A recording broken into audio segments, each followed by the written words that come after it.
Hey guys, how's everyone doing today? Welcome back to Alfred's Basic Adult Piano Course, Lesson Book Level 1. This video is Lesson 82. We're going to cover pages 98 and 99 in our book today. The song At Last.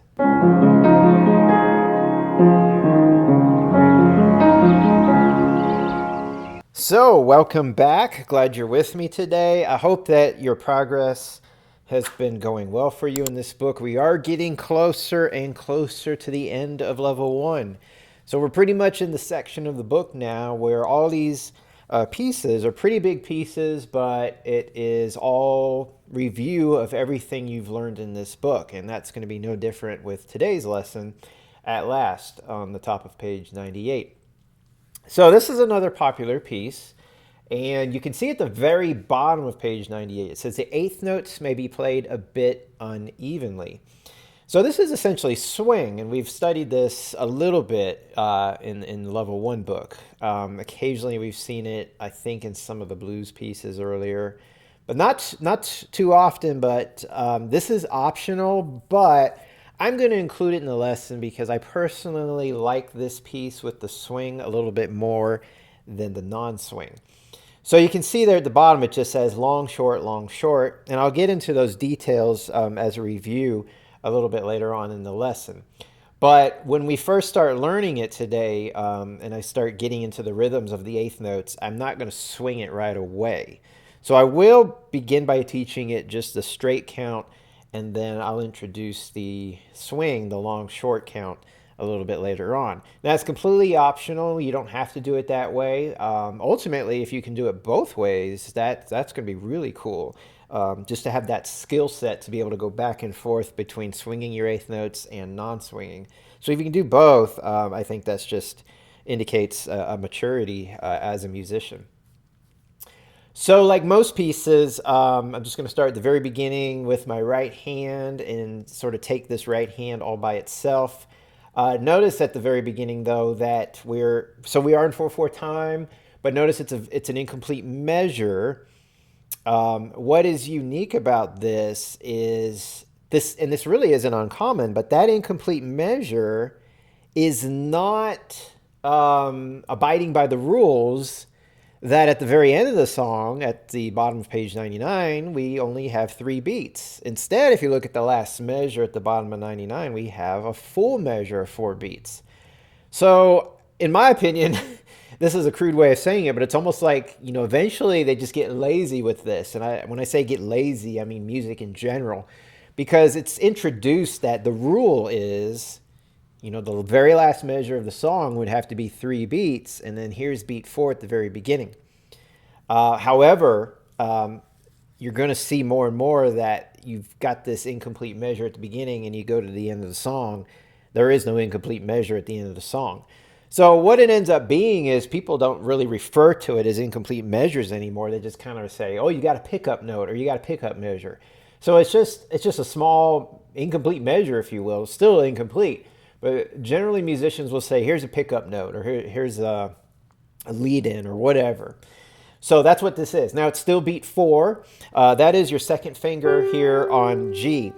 And we really don't have hand positions anymore at this point. You just look at your starting note in either hand and you look at your finger, and that's what you're going to do. Now, I will look ahead into the next measure and I see an E and a C being played together. So when I go into the song, I may not just say, well, here's 2 on G and get real lazy with my fingers. I will actually try to put my thumb on the E and my pinky on C. So you try to plan as best you can, which we've talked about in the past. So we've got our 2 on G, and then yes, the next measure is E and C.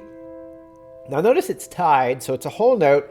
It's tied into the next measure for an extra beat. So you're going to hold this for a total of 5 beats. Now, our first eighth note is on beat 2 of the second full measure. It's a D right above this C, but look at the fingering. You got to take that third finger all the way up there. And the reason for this is you're going to do a better job of going from 3 on D to 4 on our next note, which is E flat, rather than 4 and 5. So if you try that 4 and 5, you're going to feel how much weaker that is because 4 and 5 are very weak fingers, especially when you're going from a white key to a black key like that. 3 and 4, you've got a much better hold on those notes. Now the E flat is also tied. We'll get into that rhythm a little bit later. It is syncopation, but again, we'll hold off on that. So after the E flat, you're coming back to D, again with the third finger. Next note is C, and notice the thumb skips down to A. And then you've got a crossover on your last measure. So see my thumb? I'm going to cross over the second finger to G.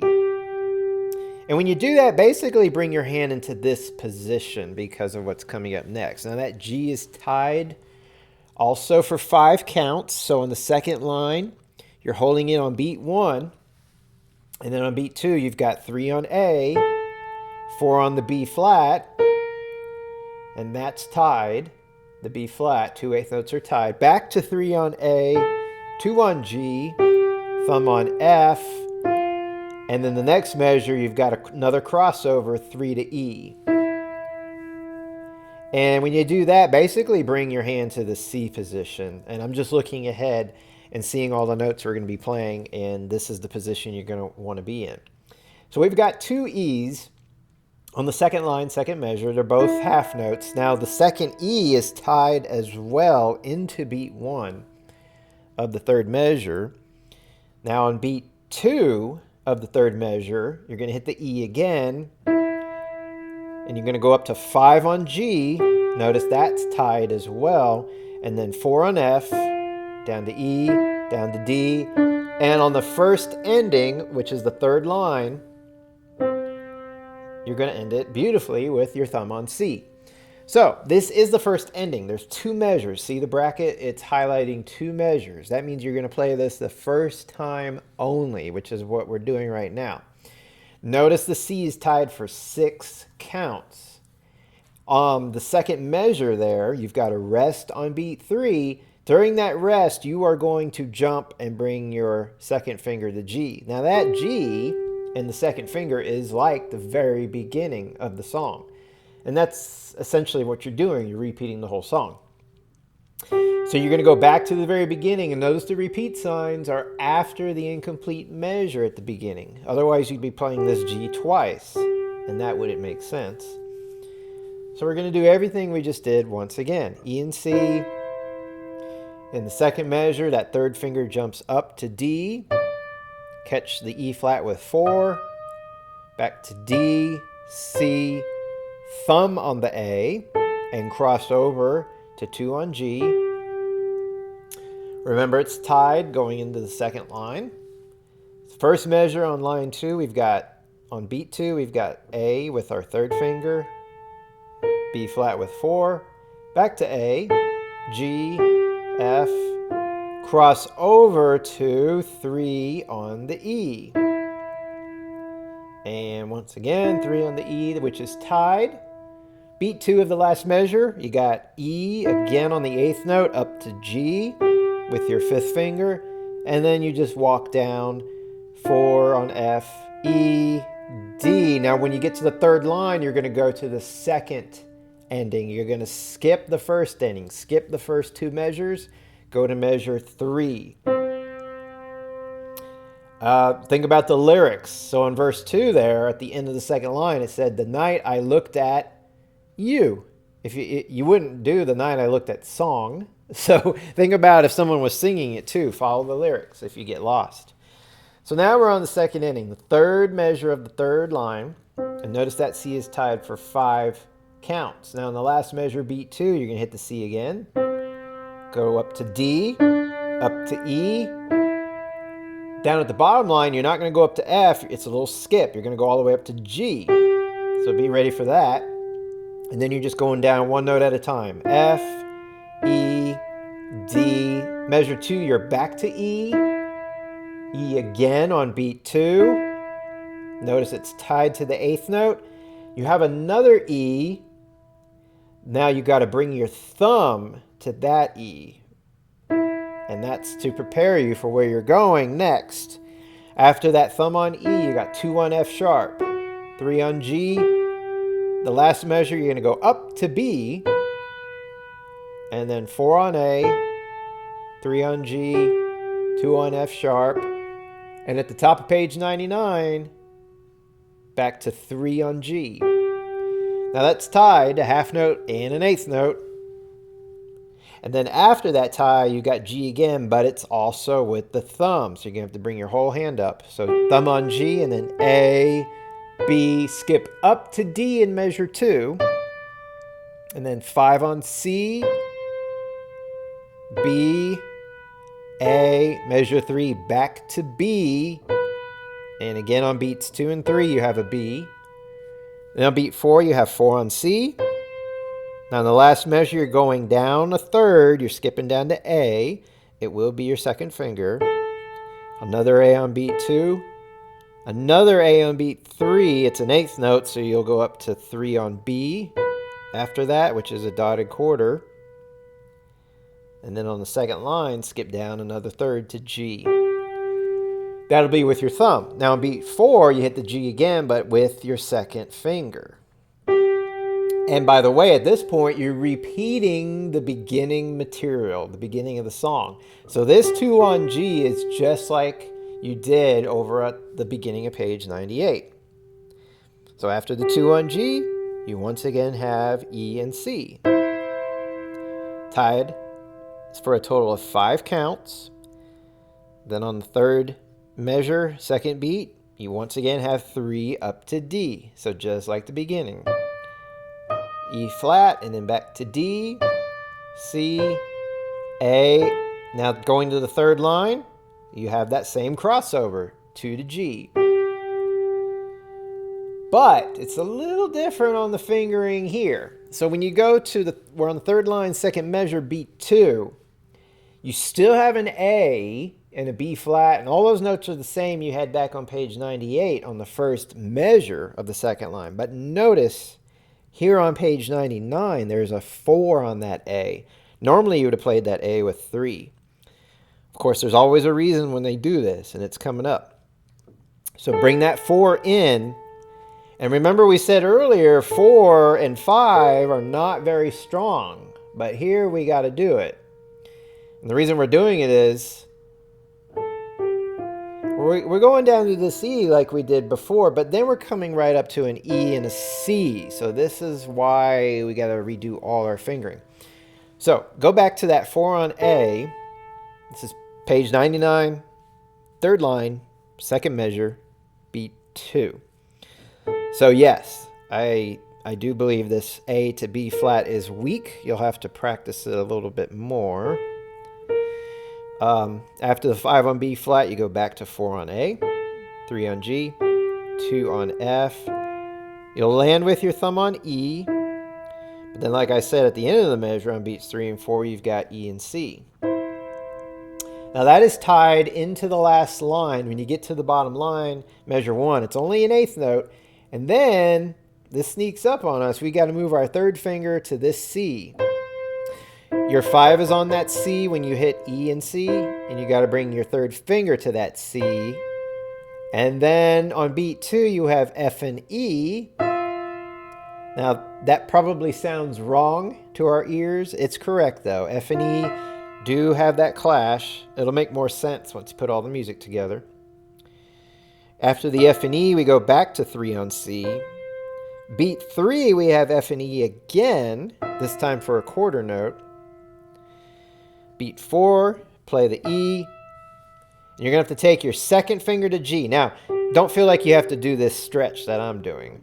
You can jump down to it. You're going to have pedal later on, and pedal always covers up jumps and skips like that. It'll smooth it out. So feel free to, you don't have to stretch awkwardly. Feel free to jump. And then measure 2, you're going to land on the E and C. It's that same E and C we've had since the beginning of the song. It's tied for 5 beats. When you get to the last measure, beat 2, you're going to jump down to our very familiar G7 chord that we've had this entire book. B, F, and G. 1, 4, and 5. Now you'd think we'd end on a C chord, but we're actually ending on this chord. B, E, and G. So you're going to stay on that B and just move to an E and G. You actually will play a C in the bass. So it is a C chord. It's actually a C major 7. That's something not discussed in this book, and probably we won't discuss for a while. But that B adds a very nice color. A little bit of clash. Some people think that has a clash to it, but kind of keeps the piece, gives it a feeling that it's hanging on a little bit. It's not totally resolved like that, and it fits the style that this music is. Okay, so that basically covers the right hand notes. You can tell that there's a lot of fingering in this piece. So that's the one thing that's, well, there's many things, but one thing certainly that's more challenging at the end of this book with all these bigger pieces.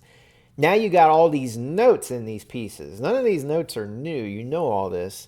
But there's so many of them, and they jump around a little more.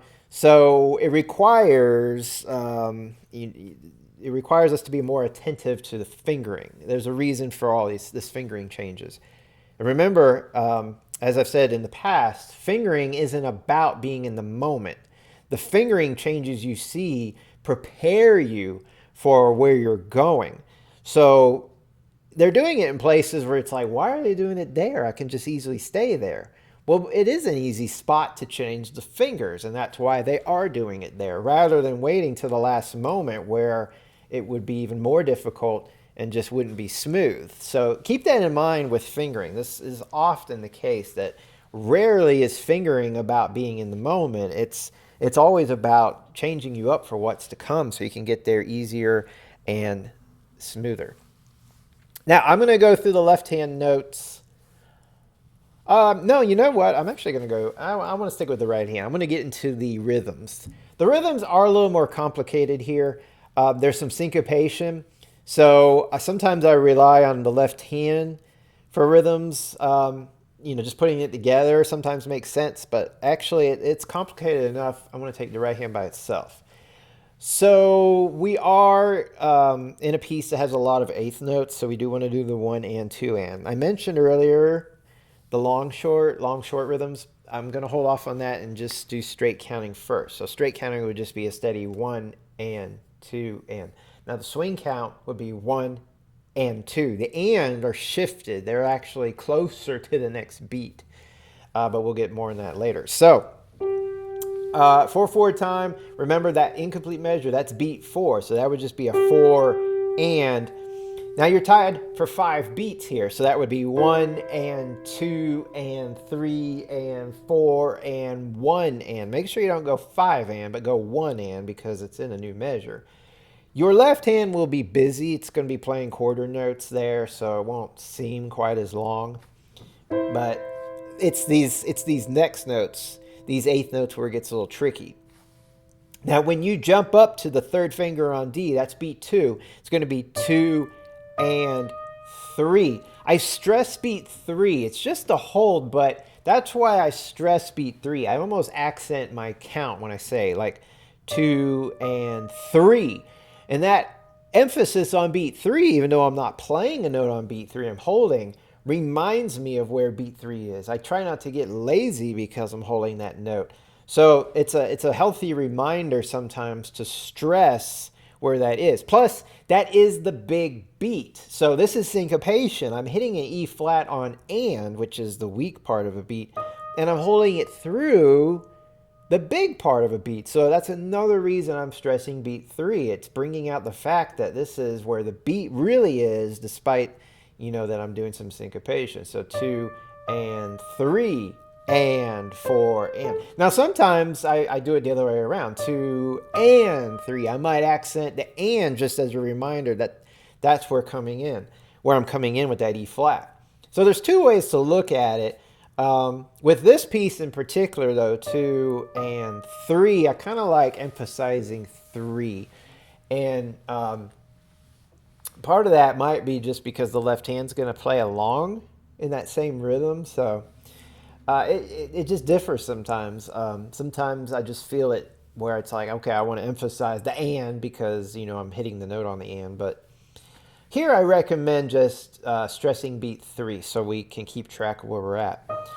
After that E flat on tie through beat 3, then we have and 4 and 1. Now once you hit this G, it's 5 counts. So 1 and 2 and 3 and 4 and next line 1 and.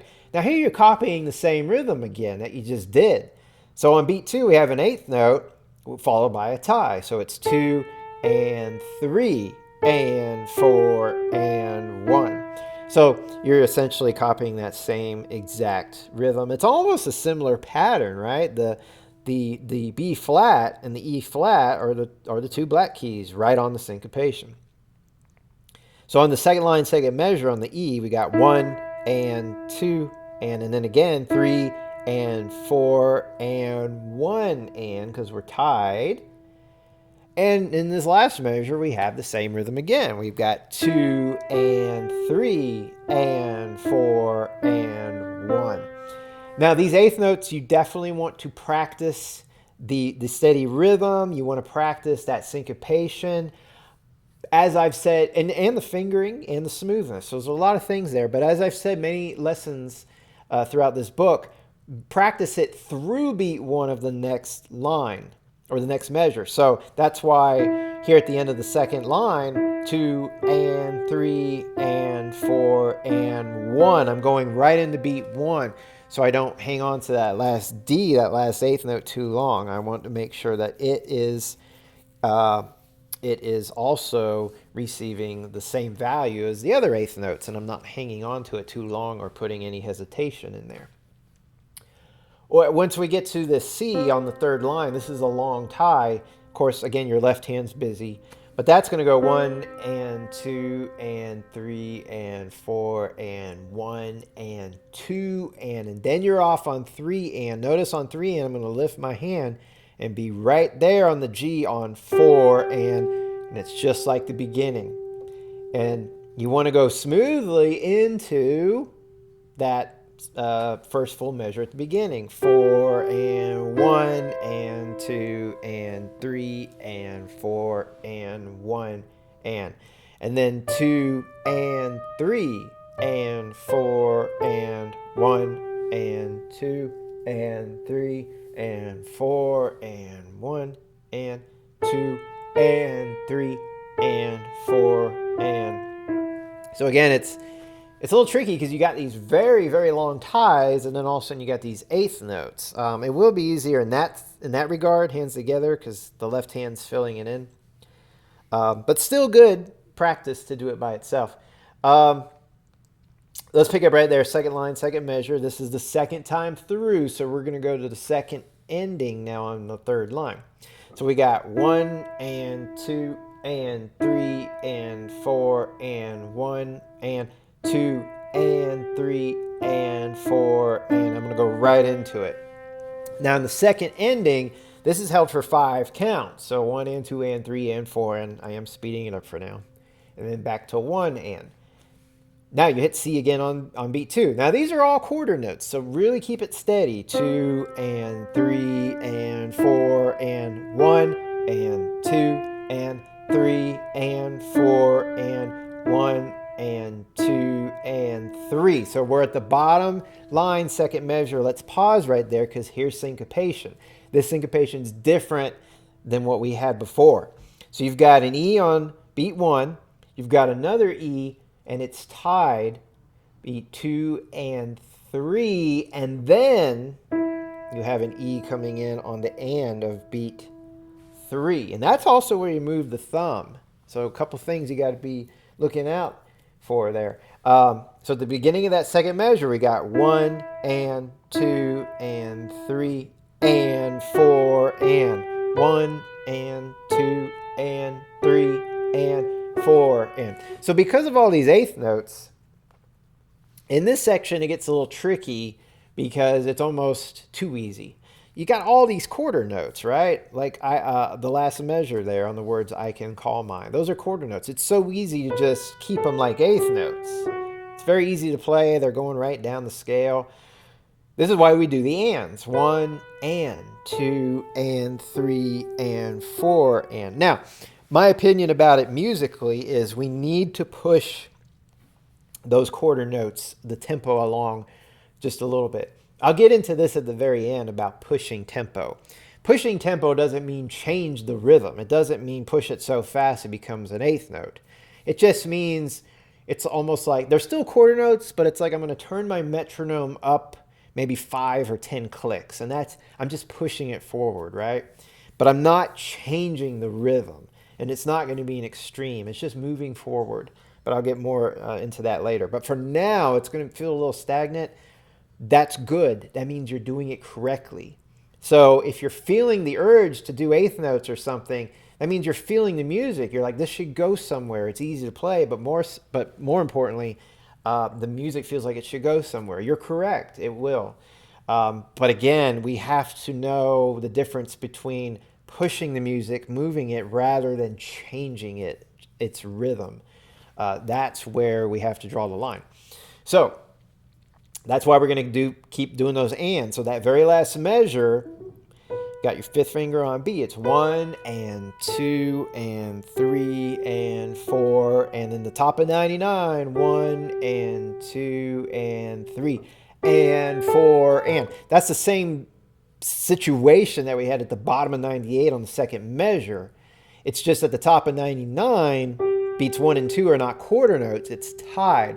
But you still have, actually it's the third finger. Yeah, but you still have your thumb moving to that same note. It was an E at the bottom of 98. It's a G. Yeah, it was an E at the bottom of 98. Here it's a G. So it's same situation, same counting, same pattern, same change of fingering, thumb. So 1 and 2 and 3 and 4 and 1 and 2 and 3 and 4 and 1 and 2 and 3 and 4 and 1 and 2 and 3 and 4 and. Let's stop right there. So measures 2, measure 3 on the top of 99. Be extra careful. It feels like it's slow because, yeah, it's quarter notes, half note in there. Take your time, count the ands, make sure they get the proper count. The last measure on page 99 is different. It's kind of unique. We've had dotted quarter notes before, but they usually come on the beat and then the eighth note follows them. Here we've got an eighth note and then the dotted quarter note. It still adds up to a total of 2 beats, but it creates a little syncopation because the dotted quarter note's the long note. It's coming in on the and of beat 3 and it's holding through beat 4. So that's technically syncopation. So on the words never, never is, let's see, second finger on the A on the word nev of never. So that A comes in on 3, and then the is on the and. So 3 and 4 and. And there's a situation where I'm almost accenting the and on 3, which would make sense, I think, because it's a reminder of pushing into that dotted quarter note, which we're not used to doing. Dotted quarter notes, again, I don't think we've seen them on ands. They're always on the big beat. So 3 and 4 and. So there's a situation where I actually accent the and a little bit. So that entire measure would be 1 and 2 and 3 and 4 and going on. 1 and 2 and 3 and 4 and. Now you're back to the beginning. So the second line, second measure is the same as the beginning, tied for 5 beats. When you jump up to the D, this is 2 and 3 and 4 and third line, still all the same as the beginning. This G is tied for 5 beats. As a review, when you go to the second measure, remember the fourth finger, you want to do 3. That's what we've done before. Bring your 4 to the A. And that's on beat 2, 2 and 3. Remember, if you're not feeling strong about that, keep working on it. Play a little bit more into the keys, curved fingers, get those tips engaged. Flat fingers are not going to cut it. You really got to work on getting these fingers kind of curled up. It's not easy, so it may take some time. You can, anytime you have the fifth finger involved, you can shift the weight of the hand onto it a little bit more. So you can feel more grounded to get more strength there. So that's 2 and 3 and 4 and 1 and 2 and. So now you're on the E and C. Let's stop here because what's happening here, and this is one of the hardest measures of the piece, the next measure on the bottom line is tricky because of all the finger adjustments, the notes, but also the rhythm. You do have a tie here. This goes into beat 1, but then on the and of the bottom measure, you're going to slip up to this, or more of a jump up to this 3 on C. So at the end of the third line, you've got beat 3 here. So 3 and 4 and 1 and. Really practice that.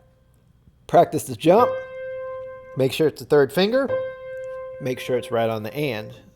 So 3 and 4 and 1 and 2. And you got to make sure you're right there for this. So what I recommend is not just coming up to 3 on C. Look at my hand. Then I have to stretch out. Now, that's fine if you do end up stretching out as long as you can do it comfortably. But if you want a little trick, and it might be easier for some people, it might be harder for others. This is an option. When you jump to this position. Jump like you're going to play all these notes at once. So I've got my 3 on C, and I've got my thumb on F and my 5 on E. You can even practice playing all 3 of these notes at once. Because what I'm doing is I'm already there. See? I don't have to do this and then say, oh, where am I stretching? I'm already there. So if you practice already outlining these notes, you're a step ahead.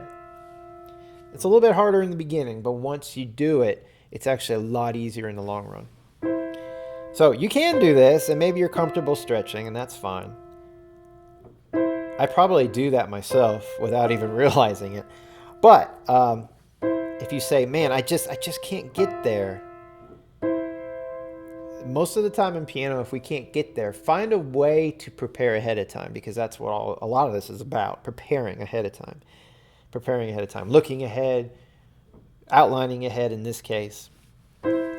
So again, we got 2, so I'm beat 3. 3 and 4 and 1 and 2 and 3 and 4, and there's that jump, 4, and feel free to jump because the pedal will connect it, and then 1 and 2 and 3 and 4 and 1 and 2 and 3 and 4 and really we'll slow down there at the end because of ritardando, fermatas, and all that stuff. Okay, so we will come back to the long, short after we put the hands together, because that's really when you really want to, if you decide to do that, it's probably the best time to do it.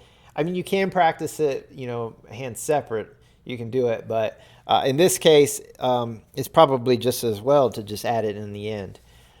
Get your basics down first, get your foundation down first. So let's go back to the left hand. And of course, we're going to look at notes. Now, the left hand, there's a lot less in terms of rhythm with the left hand. Most of your left hand's quarter notes and half notes, a couple whole notes. So not quite as rhythmic. The cool thing about the piece is when the right hand gets busy, your left hand's holding. And when your right hand's holding, your left hand's got the movement. So in terms of right hand and left hand, getting busy hands together, that's not going to happen so much. So that does make it a little bit easier. And it's kind of nice when one hand is filling in more movement when the other hand's holding. I think it makes it easier for counting. Because when you're holding 5 beats in the right hand, it's very tempting to speed that up. But if you got filler, that's going to help keep everything on track. So the left hand starts with the C below middle C, and it does start with our third finger on C. The reason for that is our third note is A, so you want that 5th finger there on A. So we got, these are all quarter notes. So we got C, thumb on G, 5 on the A, back to the thumb on G, and you'll use your second finger on the D most likely. Now, you've got a little 8th rest on beat 2, and you're going to jump in that 8th rest, and this is going to take some practice. You're going to land on F and B with 2 and 1, which is a bit of a stretch, but not too difficult. Now, rhythmically, this ties right into, pun intended, where the right hand is also playing syncopation. So the hands work together. They're both tied at the same spot. So that can be very helpful, very, very helpful when we put the hands together. Going on, the last measure, you're not coming back to 3 on C. You're actually coming back to, well, if your 2's on F, you're not really going to come back that far, but you're going to have 3 on E, thumb on G, back down to 5 on A. Now that's a bit of a stretch. Thumb on G. Second line, 4 on F, quick 8th rest, and then once again, the F and the B natural. Now it's written B natural there because your right hand has a B flat. So this is a reminder. And you might say, oof, that sounds horrible. Well, this piece works when it all comes together. If you're playing that by itself, yeah, it's not going to sound quite right. But when I put it all together, you can hear how it's a little clash for a moment, but then it resolves. Second line, second measure, it's just like the beginning again. 3 on C. So that means you have a jump because you're up here. Now remember, you went to 3 on E earlier. Now you've got to jump. So this will take some practice. Jumps are never easy. Pedal, well, in this case, you won't have pedal there. We'll get to that later. 3 on C, thumb on G, 5 on A, thumb on G, 2 on D. So all this is a repeat of measures 1 and 2. Back up to F and B. And when you go to the first ending on the third line, once again, you're going to jump down to C. And then G, A, G. Now they have 5 on the D, and that's so you can get up to the A. And then 2 on G. You've got to rest, and during that rest, I would move down. Because when you get back to the beginning on the repeat, it's 3 on C, okay? So 3 on C, thumb on G, 5 on A, thumb on G, 2 on D, jump during the rest, and F and B. Next measure, 3 on the E, thumb on G, 5 on A, back to thumb on G, second line, 4 on D, rest, and then F and B. Second measure, 5 on C, thumb on G, 5 on A, thumb on G, 4 on D, rest, and then F and B. Go down to the third line, third measure, because second time through, this is the second ending. 5 on C, 2 to G, and that's so you can get this thumb on A flat. Notice how close it is? It's a real squeeze right there. So make sure you're hitting A flat and not like B flat. Get comfortable with the squeeze. It looks like we can just do 3 on F and land with, yeah, let's do that. 3 on F, and then we're going to end up with 4 and 2 on the E and G. Now you might say that's not the most comfortable for my fingers, but it works out perfectly if you look at the next line. Measure 1, it's 3 and 1 on F and A. Well, look where my 3 and 1 are. Here's F, here's A. I'm right there. Now what I would do here is I would stick with 3 and 1 because it's F and A flat. Bring your thumb over to the A flat. So remember, if you play further down the keyboard here or out, you got to come that much further in. But if you're kind of closer here, this thumb doesn't have to travel as far. And then in measure 2, I got C and G. Good old C and G with 5 and 1. Now there's a tricky jump going into the last measure. I got to bring my third finger, which is right here pretty much on E, up to F sharp and my thumb to C. That's not the most comfortable stretch. honestly. But part of this, again, is because of where we're going. 3 on F sharp, thumb, and C does get us to the D sharp and B. And we're going to have to use 4 and 1 on that D sharp and B. That feels a little weak. This 4 on D sharp doesn't feel great. Let's see. You could do 5 on the D sharp. Yeah, you could do that. So you kind of have an option there. If you did 4 and 1, when you get to the top of 99, you're going to want to put 3 on E. And your thumb's already on the B that comes on beat 3. If you did 5 and 1, 5 on the D sharp, that might feel more comfortable. 4 on the E at the top of 99, and then thumb on the B. That might be better, 5 and 1. I'll leave it up to you. Since they didn't finger it, it gives you the option. There's the 4 and 1. I don't like the 4 and 1 as much. I mean, it works. And it depends. I have small hands. If you have bigger hands, it might be better, 4 and 1. I'll give you the option, though. So, but 3 and 1 for sure. 3 and 1 on the F sharp and C. Gosh, my 4 wants to go there, though. Boy, does it.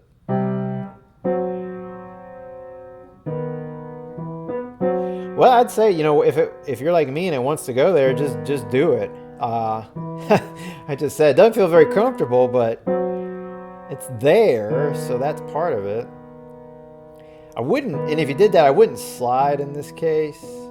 Sometimes we have to do that, or we can get by, but it just doesn't feel very strong. I would definitely do have control of that E at the top of 99. Now, no matter what you do on that first measure of 99, you're going to have to jump in the measure 2. So it doesn't matter what you do. Measure 2, C and E. I'd probably go with the 2 and the 1. I'd play into the keys because you're going to go C and E flat. I would just bring that thumb to E flat. So again, if you're down here, you don't want to do a huge jump. Be up here and you can make it a little bit easier. I would go into 5 and 1. My 5's already on the G, so you might as well go there. 5, bring the thumb down to D. So this is measure 3. You kind of have to jump down to the E and C anyways. So if you got 5 and 1, bring that 5 and 1 down, but notice this is a 5th. G and D is an interval of a 5th. You're going to go to an interval of a 6th. So the spread is a little bit wider. E and C, 5 and 1, but it's a 6. And then, why don't we go 3 and 1 on the G and C? It's right there, at least with my hand. Then I'd go 4 and 1 on the F sharp and C. Then they've got 4 and 1 marked, so we could just do this. So let's do that again. Let's go to the third measure, last beat. We've got an E and C with 5 and 1. Then we're going to go to G and C with 3 and 1. F sharp and C, 4 and 1. And yeah, I would definitely do 4 and 1 on the F natural and B on the second line. Because then you can comfortably get 3 on G, 2 on A, back to 3 on G. Then you're going to have to jump. Now, when you jump down, they don't say this. They just expect you to know. But this is the same thing you did at the beginning. So make sure it's a 3 on C. And so you can come up to thumb on G. So before I go further, the top of 99 is a little tricky, note-wise and fingering. And a lot of it is it's not even marked. So when it's not marked, usually it's just logical fingering. In other words, whatever fingers are there, go for it. When it's marked, I would follow what they have. They do a good job in this book 90% of the time of really good fingering. Now, if you find that when you get there to this 4 and 1, let's say, the F natural and B at the second line, and it's a weird, bizarre crossover, then you might need to re-examine your fingering in the last measure. But that's why I'm here. So I can give you fingering, which works very well for me. So going back to the second measure, C and E, 1 and 2. C and E flat, 1 and 2. Next measure, G and D, 1 and 5. Now we're going to go down to that E and C, the 1 and 5, which they suggest. I would do, in the last measure, G and C with 3 and 1, F sharp and C with 4 and 1, F sharp and B with 4 and 1, and then 3 on G, 2 on A, 3 on G, jump down to 3 on C. Now this is just like the beginning. So we got thumb on G, 5 on A, thumb on G, and what did we say? It's not marked. It wasn't marked at the beginning. 2 on D, I think. I never mentioned it earlier. I already forget what I told you guys. It could be 2 or 3. Doesn't matter. 2 or 3 doesn't matter. If it's 2, I think that's what I told you. You can take the 2 and aim for the F, because you are going to go to 2 on F and thumb on B. That they did have at the beginning. We will do that again. So maybe 2, yeah. Because you can take the 2, and that's what you're going to follow to F and B. Going down to the third line, again, 3 on C. Now notice this was different. If you're expecting the E like they had at the end of the first line on page 98, it's a C this time. Whether that was a mistake or not, I don't know. We'll play it as a C because it works. Sounds fine. Coming up on the end of the song. But that would be a 3 on C, thumb on G, 5 on A, thumb on G. Well, let's say 2 again on D. Jump up to 2 and 1. So the last measure, third line, back to 3 on C, thumb on G, 5 on A, thumb on G.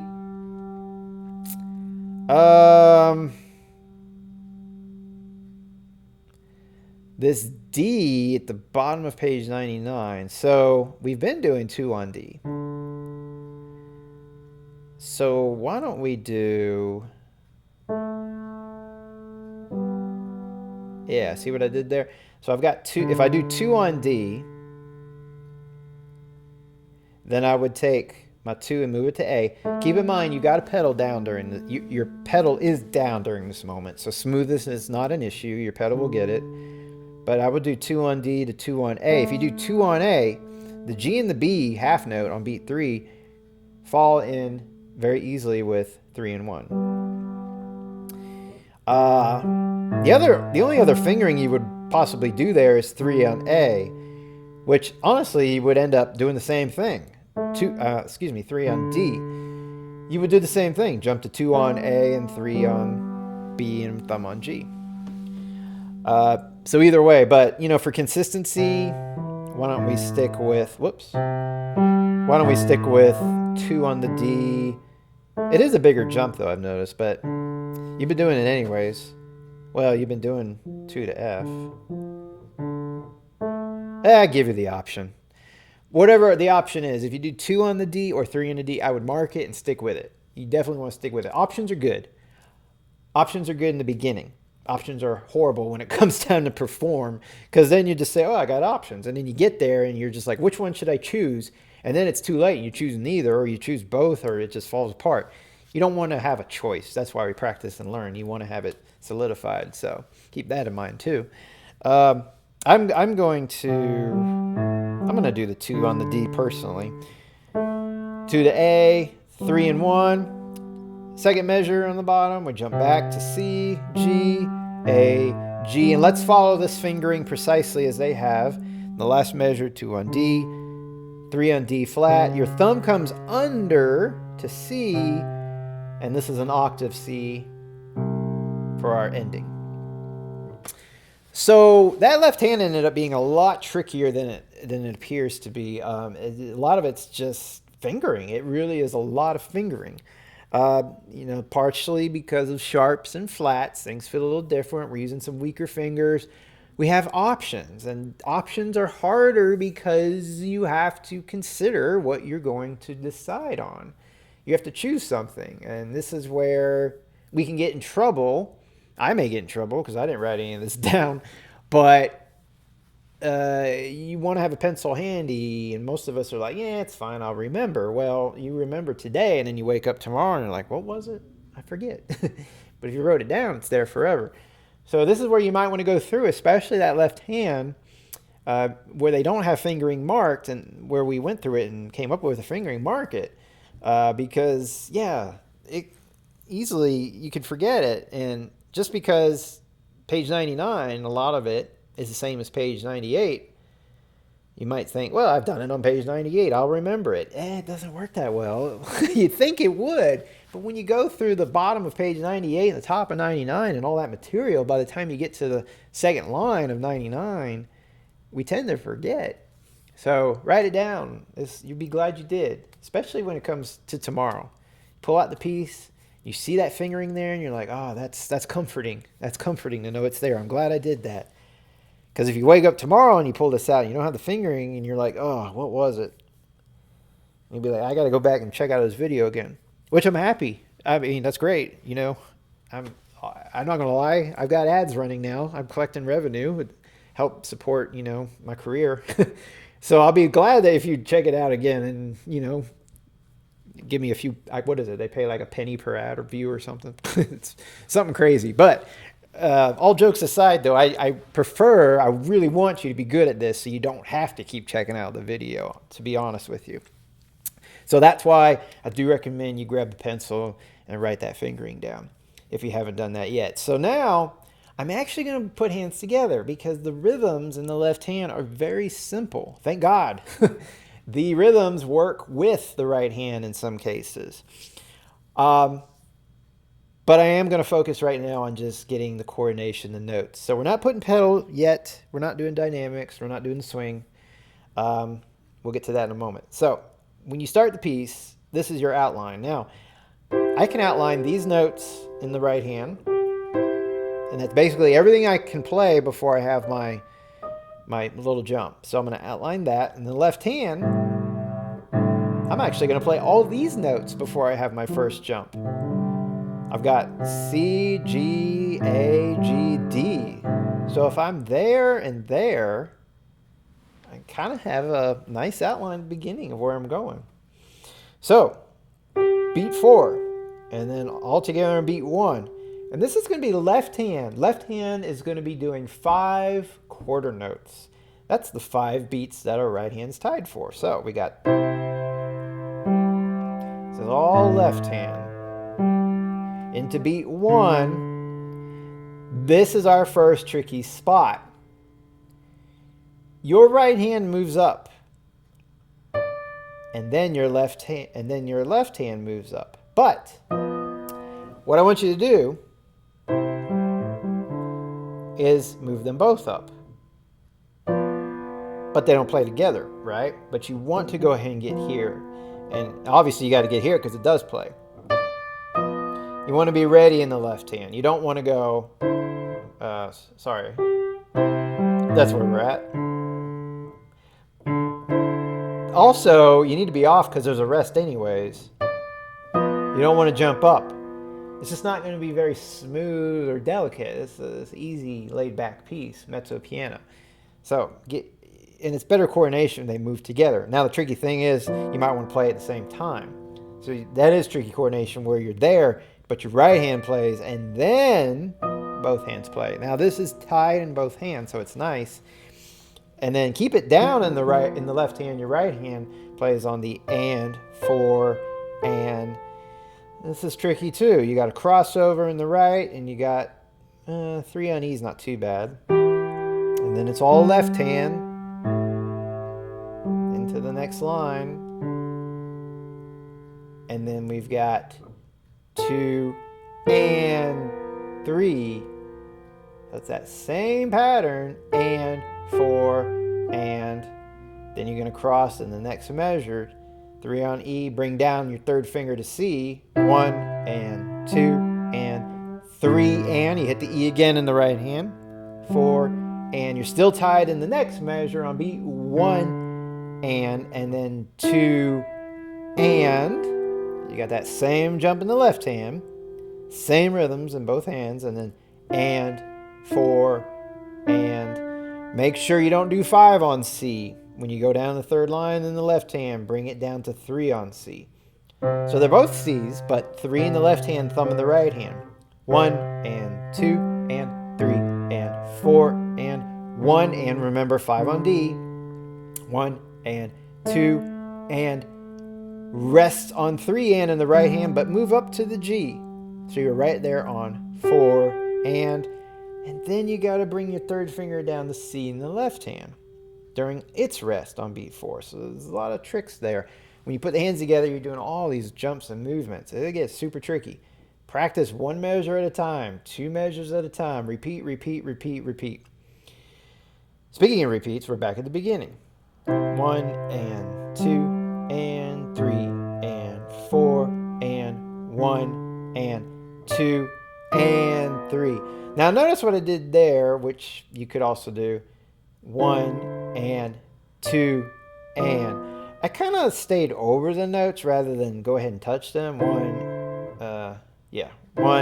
and 2 and 1 and 2 and. Almost like I'm moving while, and that just keeps it flowing better. Like if I'm doing this gentle movement, almost creating like some of the kids' books I'm working in, we create what's called rainbows, where you're jumping from one spot to the other, and you're just creating like this rainbow, this arch. That's kind of what I'm doing, is creating a smooth motion. So I'm not here and then just like suddenly moving. Sudden movements like that are tense, and of course, again, this music isn't tense, it's laid back. So things like that you can consider. You don't have to do that. I'm not saying it will be tense, but for me personally, that helps keep the easy flow of the piece. All right, so this is and 3 and 4 and 1 and 2 and 3 and 4 and 1 and 2 and 3 and 4 and 1. Now I jumped a little early in the left hand. See, that's kind of cheating, and there's no pedal there. I prefer it because, again, what if I did this? Let's be technical here.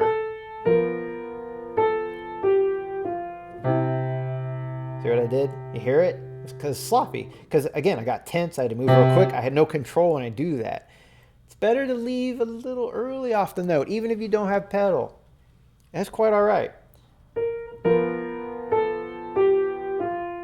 See what I did? But now I land with quite a bit of control and musicality on the C. So it's worth it.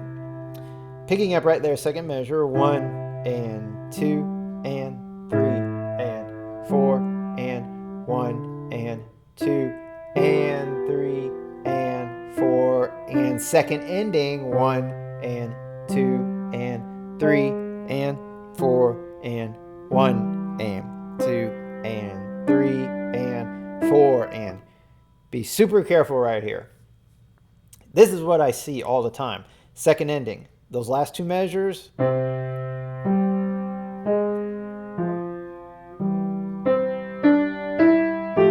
What happened on those quarter notes? So easy to rush them. So easy. I guarantee you, if you play those 2 measures right now without counting, you'll do that. Prove me wrong. And some of you I'm sure will and can. But that's why we count. So 1 and 2 and 3 and 4 and 1 and 2 and 3 and 4 and. Now it feels like it's not going anywhere. It feels very stagnant. And that's where earlier I mentioned the push. And we will do that again in just a little bit. But it's not going to be a push where you're changing rhythms and you're rushing. It'll be a gentle push. We'll get to that later. For now, keep the count. Keep your foundation. So 1, second ending, 1 and 2 and 3 and 4 and 1 and 2 and 3 and 4 and. So here we are in the bottom line. Make sure it's 3 and 1 on F and A, 5 on the G. Don't play too far down because you're going to go up to F and A flat on beat 3 here in the left hand. So right there we got 1 and 2 and 3 and 4 and. Here we are, second measure.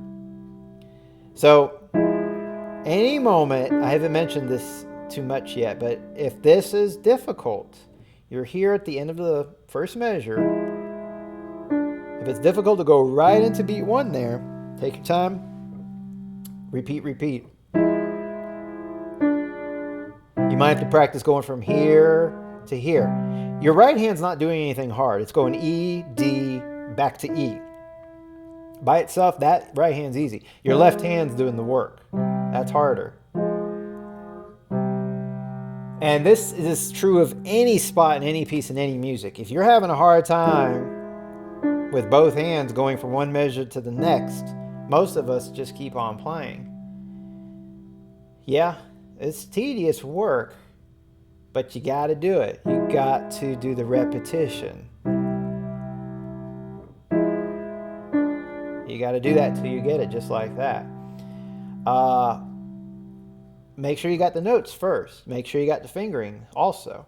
Then start putting it into the count. So if you can't do it with a count, if you feel like you can't even get the notes, do the notes first. You can cheat on the rhythm a little bit. You can definitely cheat on the rhythm. But if you got the notes and you say, I can't do it that fast, slow it down. 3 and 4 and 1, and give yourself a chance. So as soon as I hit beat 4, 3 and 4, I'm already looking ahead, 4 and, because I've got time, because I've slowed it down, 4 and then I'm right there. So you slow it down enough. The reason for that is so you're able to think ahead, because again, that's what a lot of this is about. It's thinking ahead until it becomes muscle memory. So I didn't mention that earlier, and we're dealing with pieces, this one, and certainly the last lesson, Over the Rainbow, there was a lot of that, where it's just once you get the hands together, it's just like, oh my, this is nothing like hands separate. This is nothing like anything we've done in the book before, because there's so much we're putting together now. But that concept is true of like really any measure in any piece of music. Just go from wherever the last change with both hands is. The last notes before whatever change it is you're having a hard time getting to. So here we are, last line, second measure. We got 1 and 2 and 3 and 4 and. So remember that thumb jumps. You're holding your left hand the whole time. Then we've got this tricky spot here where the left hand jumps up F sharp and C and 5 on B in the right hand. A is on 2 and then you've got this. So really work this on the left hand first. Your right hand's easy. Again, a spot where the right hand's easy, the left hand is tricky. Basic rhythms, just quarter notes. So that would be 1 and 2 and 3 and 4 and top of 99, 1 and 2 and 3 and. Now here's a situation where the left hand's on 3 and then the right hand answers it on the and of 3 with the thumb on the G. So we got 1 and 2 and 3 and 4. Notice there's a rest on 4. And you should be heading over to C and E, so you get right there. C, E, and 5 on D. 1 and 2 and 3. So notice C and E flat. 3 and 4 and. Another situation where the right hand's easy. You had A, you're just back to B on beat 1, but you got to go down to G and D in the left hand. So practice C and E flat to the G and D if it's still pretty weak. So in the third measure, we got 1 and 2 and 3 and 4 and. You're going up one note in the right hand there, but it's the left hand. It's got that big jump. So all of this that we did earlier in the left hand, go back and review it if it's a struggle, because honestly, your right hand's barely moving. It really is left hand. Now, if you've done both hands separate and they're perfect, but getting them together is slow, do what we just said earlier. The last thing you play on, you're right here on beat 3. I'm on the third measure of the first line. This is where you're at. You're going from here to here. Study it. You're going up one finger and one note in the right hand. You're doing the jump. The jump requires thumb just down one note to C, D to C. Your pinky goes down 2 notes. You're expanding the hand, a 5th to a 6th. So all those things I just said, study that when you do this back and forth, and that'll help speed up the process of connecting it. Now going on, the last measure, we got 1 and 2 and 3 and 4 and. Tricky because of the rhythm in the right hand. plus the notes and fingering in the left hand. 3 and 1 on G and C. 4 and 1 we said on F sharp and C. So 1 and 2 and 3 and 4 and then next line, gotta land right here. F, B, 4 and 1, thumb on G. 1 and 2 and 3 and switch to 2 on G. G's in both hands, but it's 3 in the left, 2 in the right. And remember, when you go down to C now in the next measure, it's the third finger. This third finger, it's on G. Bring it right there. Now it's just like the beginning. 1 and 2 and 3 and 4 and 1 and 2 and 3 and 4 and 1. Remember, this measure, you go down to C, not E like at the beginning, but down to C with your third finger. 1 and 2 and 3 and 4 and next measure 1 and bring your fourth finger to A. That's gonna sneak up on us.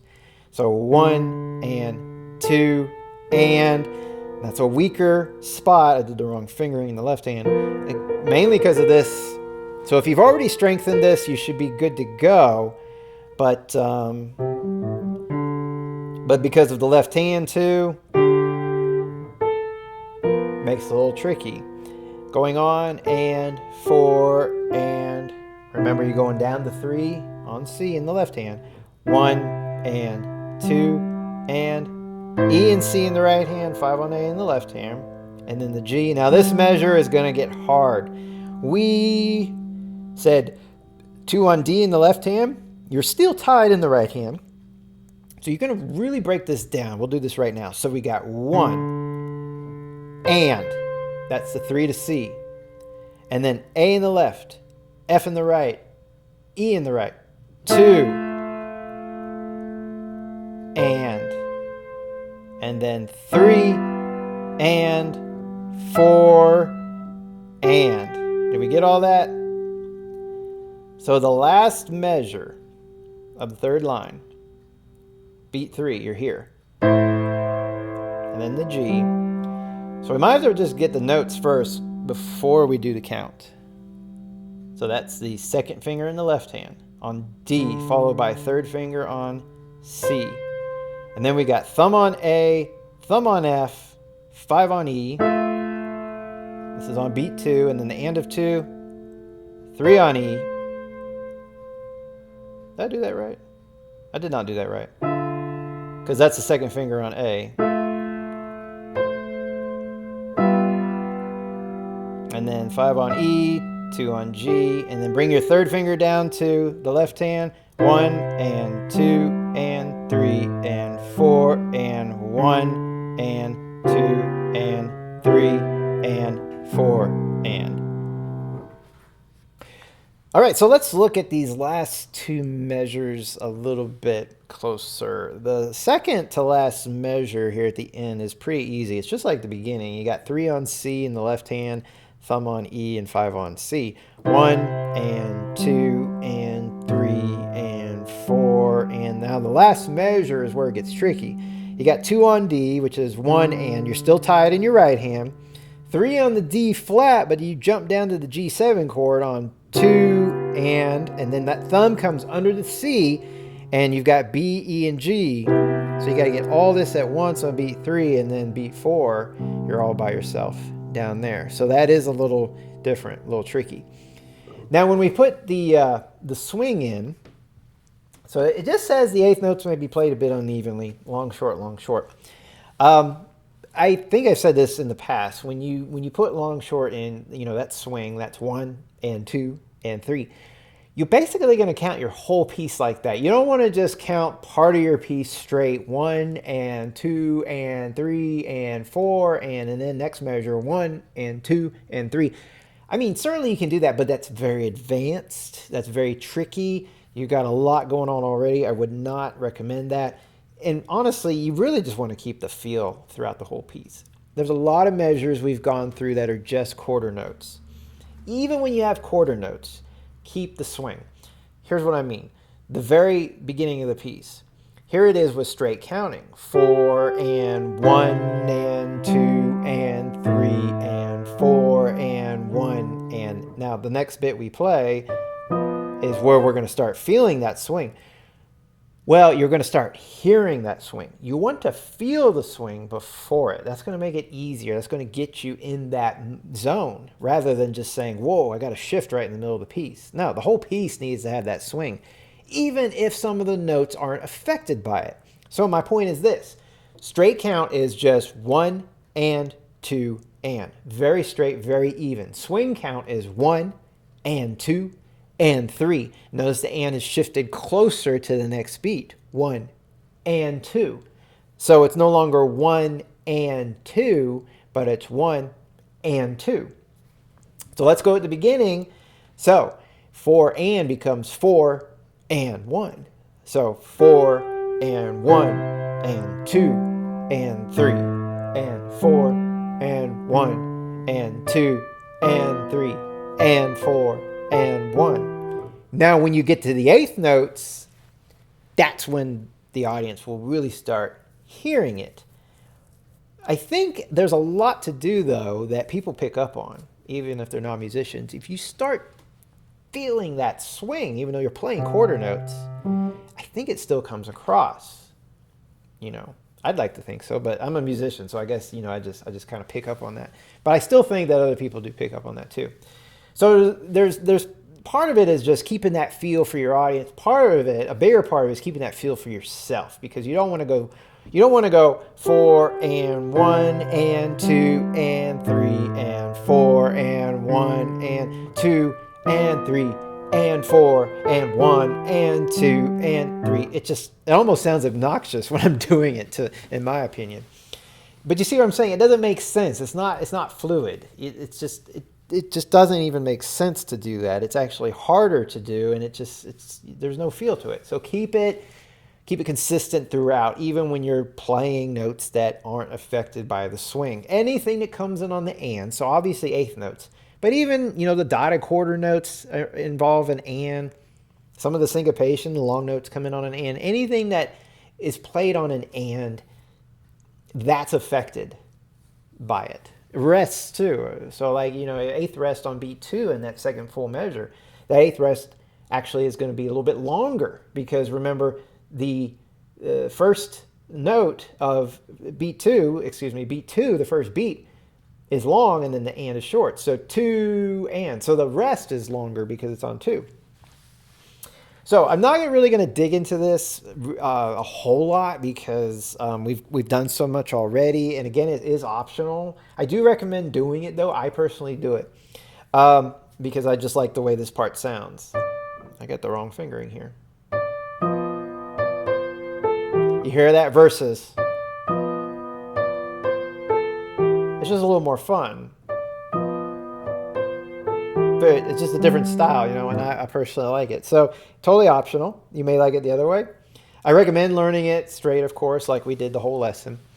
But let's go through a little bit of this. So again, by counting at the beginning, and you can have a count off. 1 and 2 and 3 and 4 and 1 and 2 and 3 and 4 and 1 and 2 and 3 and 4 and 1 and 2 and 3 and 4 and 1 and 2 and 3 and 4 and 1. So that just gives you an idea. Now, you might be saying, whoa, whoa, whoa, slow down, slow down. I don't think I'm ready for this. It's not as difficult as it might seem. But one thing that'll give you advantage is if you have your pencil, do go through and write in all the counting. So like the very first quarter note at the very beginning, write 4 and. What I do is 4 and a plus sign. I always use plus signs for ands. It's very easy, quick, easy way to write. The next measure, you know, I would write 1 and 2 and 3 and 4 and make sure it's really above those quarter notes in the left hand so you stay organized. So when you write in your counting, your counts must line up with your notes. This next measure is more important. The second full measure, you got the tie in the right hand, you got the D in the left hand. Now that's 1 and. But these next notes, the D's, you got to write a 2 under it. And make sure you write your counts in the middle of the measure. You got to squeeze it amongst the lyrics. Numbers for fingering are above and below the staffs, so don't get that confused with your counting. But underneath that D, that would be beat 2. And then where both hands come in together, that's the and. And then they're tied into beat 3. So I'd write a 3, and then the next D is and then the C is 4, and then the A is and. So I would go through and write in my counting for the entire piece. Now remember, when you count, it's no longer 1 and 2, and it's swung 1 and 2 and 3. That, like I said a few moments ago, you'll implement that for the entire piece. The entire piece. You just apply it, and if it's already written down, you just apply it wherever you see it. And again, it's not really going to take effect whenever you have quarter notes because you're just holding it through those hands. But when you have eighth notes, it will be applied. So you may have to practice it a little bit more on those measures. So that second full measure, you got 1 and 2 and 3 and 4 and 1. The long, short that they said at the bottom could help. Remember, the main beats, 2, 3, 4, those are long. The ands are short. So 2 and 3. Now, this is where it's tricky because it's short on the and, but it's tied. If I didn't have the tie there, it would be and 3, right? They wouldn't be equal. There are eighth notes, right? And it'd be and 3 if I'm straight counting. And 3, but since I'm swinging, it's and 3. And 3. Now you got to tie it together. 2 and 3. But I wouldn't worry about it too much. Just change your counting. I don't think I'd break up the tie right now, but 2 and 3 and 4. So see that this D is quicker than the C. And 4 and 1. And if you have to, and it's still tricky, make the 2, 3, 4, make them longer. So 2 and 3 and 4 and 1. And then if you stretch it out like that, that really kind of puts it all into perspective that the ands are obviously going to be quicker than the bigger beats. So it is a little tricky. But honestly, that concept just, it goes throughout the entire piece. So I could go through it note for note but I'd be really repeating myself. The important thing you got to remember is you got to save this to the end, and that's why we save it to the end. We still have pedaling, which you could do pedaling after this or before it. We'll get to pedaling in just a moment, but if you decide to swing it, you got to learn all the notes, the rhythms, the fingering. You got to be comfortable with all that first. Now, a lot of us musicians have done swing enough that we can just put it in when we first learn a piece. But it often takes years to get to that point. It took years for me. I really had to learn all the notes and all the basics, everything when I started putting in swing. I really had to work on that just completely focused by itself. Some of you might pick it up easier than others, but if you're struggling with that, that could be 50% or more of it right there. That the truth is you might still be struggling with it because your mind is still thinking, what are these notes? What is this fingering? I'm not comfortable with that. Get ultra comfortable with the piece. Play the piece perfectly even, maybe just completely straight rhythms, and then at that point, add the swing. Again, at that point, you might be tired of this piece, and another reason why it's optional. I like it because I like the feel of it. It's fun. Do you have to learn it for this piece? No, it's obviously it's optional. They even make that statement true. But again, I personally like it, so I'm going to do it, and I'm going to introduce it in case you want to, because I think if you take the time and do it, not just learning purposes, but again, you might have fun with it. So that being said, I'm going to stop it there as far as swing goes. If you have any more questions about that, you can still ask me and be very specific in the comment section. Now, let's move on to pedaling. All right, so I've got my foot resting on the pedal here at the very beginning, but I'm not going to have it down. Some pieces you can have it down, and the reason I'm not going to have it down right away is because my first note does not have pedaling. It's all by itself, but you're going to come in with the pedal right on the first full measure. So you got both hands and pedal coming down. Now on beat 2, you're going to hold it, and then on beat 3 on this A, you're going to pedal again. Now you can do pedal completely just with the left hand if you want, because really the left hand, as usual, dictates our pedaling. In the next measure, when you hit the D, you're going to pedal. And as a review, we've done enough pedal. This should start sticking by now. Certainly before you get into book 2, level 2, you want to have pedaling really down, because from here on out, most of our music's going to use pedal. So the proper way to pedal is when you pedal on the A, let's go to the A at the first full measure. Remember, you don't lift your foot when you lift your hand. We lose the sound. So when you go to the A, I'm going to exaggerate. Let's say I jump off with my hand, I'm going to the A. My hand releases, but my foot stays down. It's when I play the A, simultaneously, the A goes down, my foot comes up. And that's the trick. And then my foot goes right back down immediately. So it's really an up-down motion. So here I am at the beginning. Watch how quickly my A is going to go down, my foot's going to go up and down. Because a lot of times, especially with busier pieces, if your foot stays up, the next note you play, well, we've lost that A. Let's say I move to let's say my foot's up, I hit the A, and then I go to a B, and then my foot comes down, I've lost the A, you know, so that's why you got to go up and then right back down to keep that A. So back at the beginning, everything comes down on beat 1, beat 2, nope, you're still holding the pedal. Beat 3, change the pedal.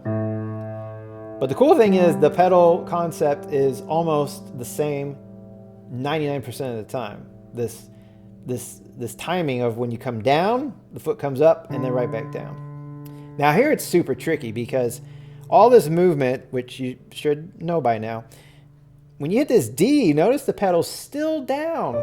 But when you hit this syncopation on the and, it comes up and then it stays up. Now I'm going to rest my foot there. I'm not going to go far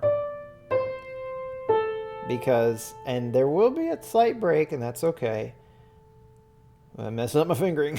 And then we're down here on the last measure, and you change on beat 3 on the A, and you're down on the second line. When you hit this A, your pedal's still down, but then you're going to come up and stay up. Now I'm going to rest my foot, but I'm not going to come down on it. And then we're down on the second measure, stay down. Beat 3, there's a lot of beat 3s that the pedal occurs on. Beat 1 and 3 is pretty consistent. Last measure, we change on beat 1. Same case, we change it right here, but then we're going to come back down on it, so that's different. And then first ending, pedal, stay down, pedal on beat 3, stay down, pedal on beat 1, stay down, hit the G and then come off. So as soon as you G, you're off, stay off here, and then back to the beginning, we're down. And the same deal, pedal on beat 3, pedal on beat 1, pedal on this and of beat 2, stay off the pedal, and then come down. Pedal on beat 3. Now we're not going to pedal on beat 1. I noticed that here. I keep messing up my fingering. We're going to come off the pedal here, the usual spot. Second measure, we're back on beat 1. Beat 3. Beat 1. Pedal, but then you're right back down on the pedal. And we go to second ending, and you're going to pedal here on the second ending. Down on beat 2, pedal on beat 3 on this A flat. Very important to pedal there, because G to A flat, you hear that? You're going to have that horrible clash if you don't pedal on the A flat. So here we are, pedal there, and then pedal beat 1. And then we're just going to keep on going. Bottom line, pedal on beat 1 and beat 3. Beat 1. When you hit the thumb on the E, come off the pedal. Pedal here. Pedal on beat 3. So again, it's beats 1 and 3. Top of 99. I'm using right fingering. Stay down the pedal, come off when your thumb hits this G in the right hand. Back down on beat 1. Pedal on beat 3. Beat 1. Here it's going to be beat 4 the chord changes. So we're going to pedal on beat 4 and then again on beat 1. But 3 again. Next line, beat 1. And then beat 3. So we're consistent. And like the beginning, beat 1. Beat 3. Beat 1. Come off, stay off, back down, beat 3, beat 1, stay off, beat 1, beat 3, down at the bottom, what was my fingering? Pedal, stay down, it's still beat 3 actually, so that's pretty good, and then beat 1, beat 3. Now in beat last measure, you pedal every single beat because of all these close notes in the left hand that get very muddy. Well, the last two you don't have to, the C's. So it's very consistent pedaling, and again, like I was saying about the swing, even with pedal, you want to make sure you really know everything else in the piece before you apply pedaling. So the last two things you want to apply when it comes to the technical aspects, the pedaling and the swing, save those to the very end. Now, the icing on top, of course, is the dynamics and the expression and all. It starts out mezzo piano, so whether you swing it or not, it's pretty soft, it's pretty gentle. We talked about this a little bit earlier. I didn't pedal very well. And you know, with the pedal, it adds so much you may not want to swing it because it's still very pretty. I'm going to repeat it with the swing. I messed up my fingering.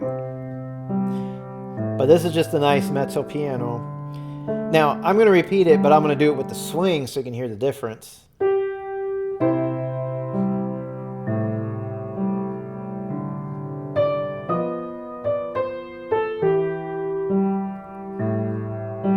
Again, you don't really hear it until these spots with the eighth notes.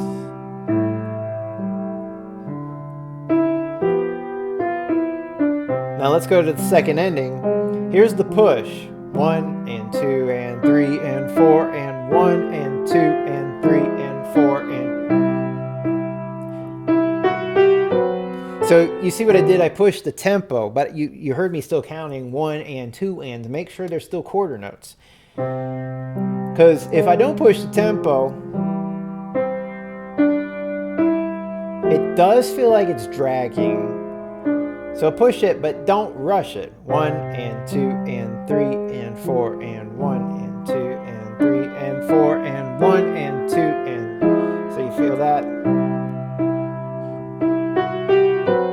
And we're getting louder, so it's just the piece is pushing anyways with the volume. Now we're forte at the top.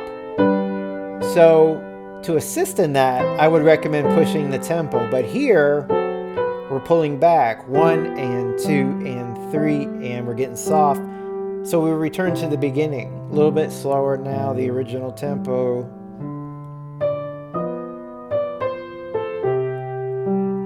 Etc., etc.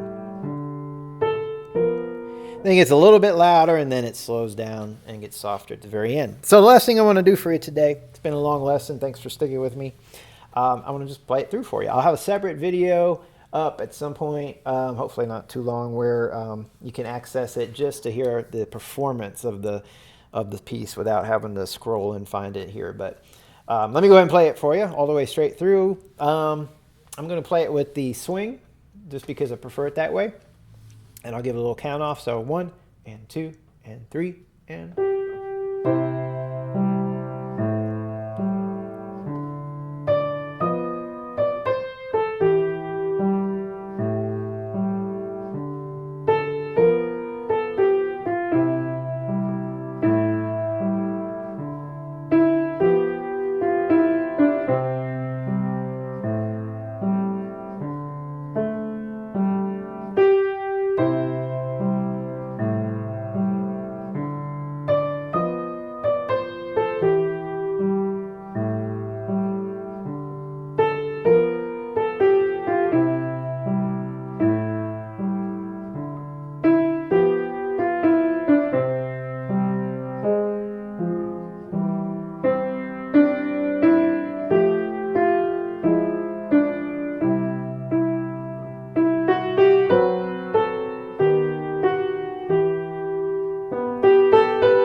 Something like that. I don't think I can't remember now. The bottom of page 98, the second measure. I don't think I swung those eighth notes. I just kind of played them straight and pushed them straight through. Just kind of felt that way. So, that's part of music interpretation. With swing, most of the time, a piece is either going to be swung or not. In this case, I seem to have felt it a little differently in that section. Obviously, if you feel that way too, go for it.